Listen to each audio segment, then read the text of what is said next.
Court में बहुत कहीं एक्सप्रेशन की बात, फ्रीडम ऑफ एक्सप्रेशन की बात, अपने आप को एक्सप्रेस करने की बात, डेमोक्रेसी की बात कही, उसको कैसे? सबसे पहले तो माननीय उच्चतम न्यायालय का बहुत शुक्रिया अदा करूंगा कि उन्होंने एक बहुत अहम फैसला दिया।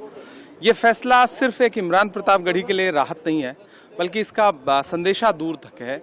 जिस तरह से अभिव्यक्ति की स्वतंत्रता का लगातार हनन किया जा रहा है, लोकतंत्र में जो सबसे खूबसूरत बात थी भारत के कि आपको अभिव्यक्ति की आज़ादी थी, और कम से कम कला, आर्ट, कोई भी आर्ट हो, कोई भी फॉर्म हो, पोइट्री हो या फिर ड्रामा हो या फिर और कोई आर्ट का फॉर्म हो, जिस तरह से उसको टारगेट करके पिछले 10 सालों में मौजूदा सरकार ने उसको कुचलने की कोशिश की है, उसके खिलाफ जो सुप्रीम कोर्ट का आज का ऑब्जर्वेशन के साथ साथ जो पॉइंट्स उन्होंने लिखे हैं, उनके लिए बहुत मुझे लगता है कि बहुत धन्यवाद मैं देता हूं।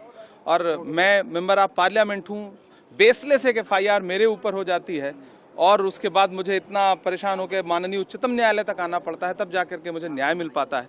तो सोचिए इस देश की आम जनता, आम आवाम कितना इस तरह के मामलों के शिकार हो रहे होंगे। तो ये एक लंबी लड़ाई है और मुझे लगता है कि सरकारों को इस दिशा में सोचना चाहिए कि जनता प्रताड़ित हो रही है, पुलिस एक टूल बन करके काम कर रही है, आपसे असहमत हैं तो आप पे एफआईआर है।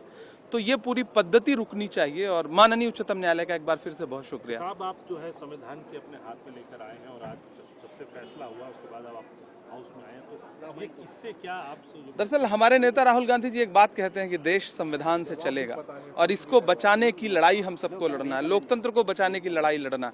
तो जाहिर सी बात है कि यही वो किताब है जिसने आज मुझे न्याय दिलाया है। तो मैं इस किताब का भी बहुत शुक्रिया अदा करूंगा जो हमारे लिए बहुत महत्वपूर्ण है। और मैं एक मेंबर ऑफ पार्लियामेंट हूं, मैं इस चीज़ को इंश्योर करने की लड़ाई लड़ूंगा कि देश संविधान से चले। धन्यवाद।